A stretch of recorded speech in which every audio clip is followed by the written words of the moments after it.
Hi Heidi, it's nice to meet you. I'm Beth, and I thought I would just make you a quick video so that I could talk through the plan for Friday morning. This class meets in Cherry Creek 142 from 9 to 12:15, and I do usually give them a break around between 10:15 and 10:40 or so, and I usually do give them a 15-minute break. So I have this really long plan because it's such a long class, and thank you so much for covering 2 class periods in one Friday morning is quite a lot, but we get through it. So kind of 3 major parts to the class. I'm going to record a second video for the class so that they know what we're doing. I can remind them of what we did last week, remind them of what's going on with their graded papers, stuff that other homework that I won't ask you to collect. But I'll just ask you to play that video at the beginning so that they know what's going on. And then shouldn't be more than 5 or 6 minutes probably. And then proceed to part 2 here. So sort of 2 major parts happening in class today. I assign an academic summary and I assign paraphrasing work before we move into an essay where I ask them to show me summary and paraphrase and quotation all in one. So we've stopped here to do essays. They're not really essays. They're just practicing this source work. And we started, we started doing summary last week. I have a list of 10 steps that I use to teach academic summary. So this is not just, summarizing something in a sentence or 2, but writing summary statements for each body paragraph or a summary statement for a pair of paragraphs that are closely related. So we've gone through steps 1 through 5. I will do a quick reminder of those in the video for the students so that when you pick up with step 6, 7, 8, 9, and 10, they'll recall why we're doing that. And they have already started the list in their journal, and they should please complete the list so they have all the steps together. And what I usually try to do is teach the step and then apply it and have them practice it right away. So you could do that with, each of the steps. But you also see that I have down here under 7 and 8 that you could do 7 and 8 at the same time. All right, so in your mailbox there is a rough draft summary, and they're actually summary statements that we worked on in class last week, and I'd like you to use that handout with them. You don't have to do the first 3 sentences. Those are the ones we worked on together in class. Summary statement 4, 5, and 6 are paraphrased. I'm sorry, italicized. I'm getting all my terms mixed up. Excuse me. And I'd like for you to lead the class in a discussion about what needs to be revised. I make this a little bit of a lengthy part of the class and even a bit laborious because I want to teach them revision. I don't just give them instructions on how to revise. I want them to practice it in class. So I'll ask you to do that, please. It's quite interesting, the conversation that you can have when you talk with students as a class about this kind of thing. So they can compare the 4th sentence. Again, there's a group that I've italicized in the handout, so you'll see which ones we're covering. The first we went over in class last week, so no need to repeat those. Have them compare sentence summary statement, the first italicized sentence, number 4, to paragraph 5, because we combined paragraphs 3 and 4 into the 3rd sentence of that rough draft. And then summary statement 5 will go with paragraph 6, and summary statement 6 will go with paragraph 7. So what I do is I go through step 6 and talk to them about, reminders, main points only in a summary, eliminate details, use your own words and sentences, and then one at a time we go through each sentence because I want them to reread the paragraph. I'm trying to also stress read a source more than once kind of thing. So I do that one at a time, ask them to make notes on the handout, and then they can recommend changes. I will send you a file of the summary, so if you want to have the file open up on the board, use the projector and type in the changes. Do that because that will show them how to revise even more. So that part, step 6 right here, should take probably the longest of all of this. Then you see step 7 and 8. Remind them about transitions between summary statements and how to make references to authors here and there. Again, have them look at the draft, make recommendations about any of the rough draft summary statements at this point, the handout that I've put in your mailbox, because they might notice this is a complete one, and students were practicing summary statements on their own and submitting them on the discussion board, and so some people started with the author's name, some people didn't, so there's mistakes there that can be corrected. Transition-wise, using narrative technique within the summary to report what's happening in that particular part of the source, whether the author's reporting, yada, yada, yada. And then references to the author. So both of those could happen at the same time if you'd like. Go over the steps, have them look for places they recommend, make the changes on the screen so they can see you make the changes. You know, actually, before I get to steps 9 and 10, you could put all these steps up on the board and then go back. You do it however you like. I tend to do step 6, stop and make them practice. Step 7 and 8, stop and make them practice. But, you know, however you'd like to do it.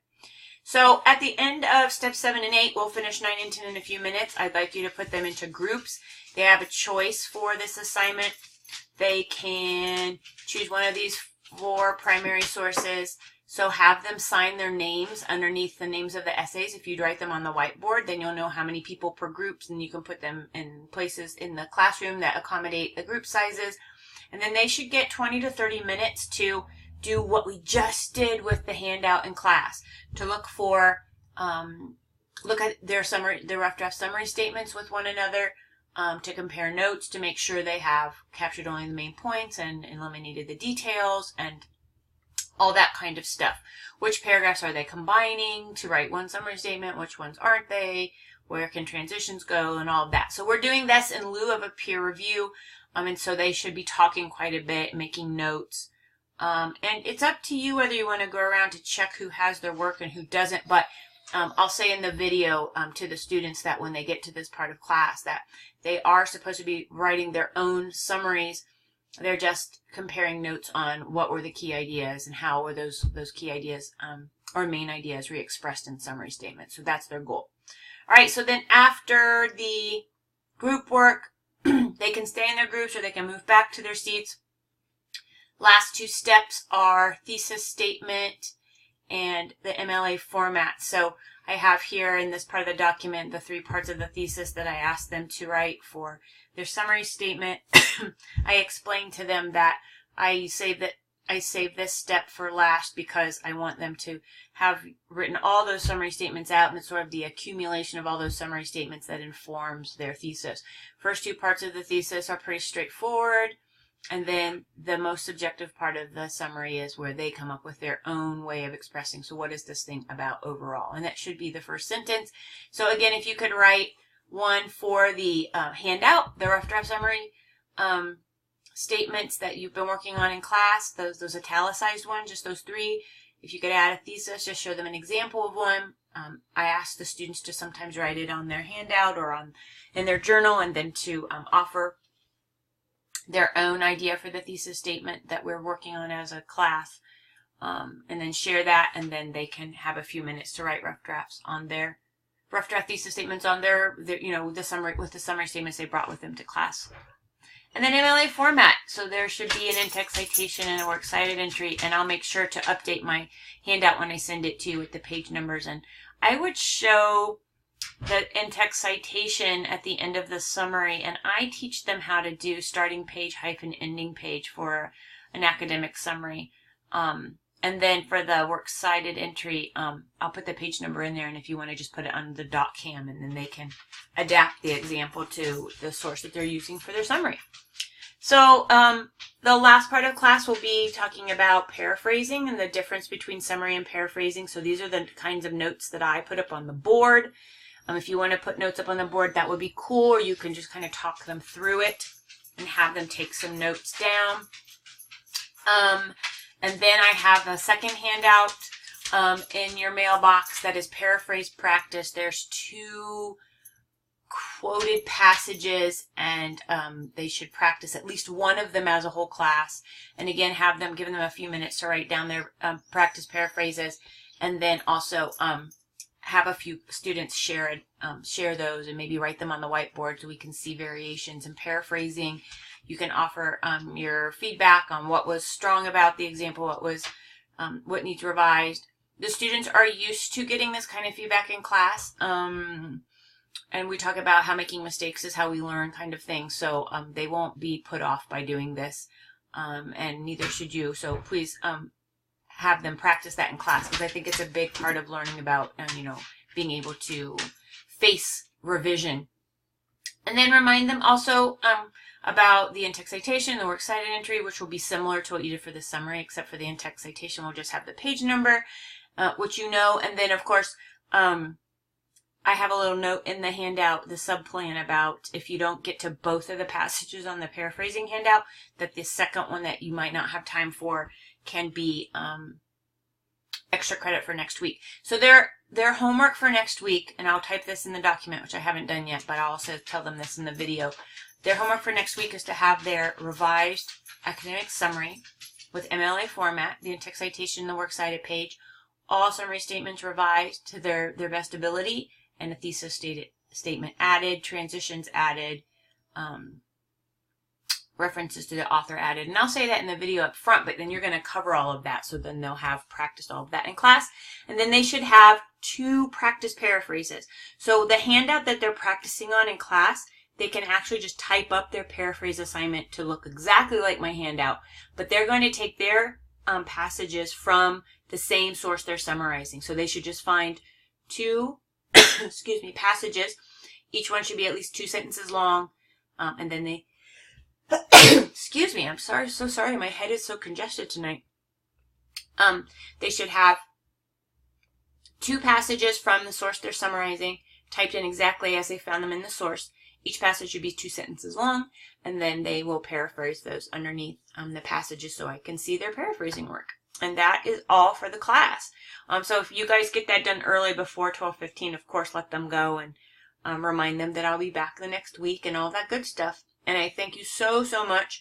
And if you have any questions, you can email me. I probably will be, I have a meeting, which is why I can't attend the class. So I'll probably be on my computer early in the morning that morning.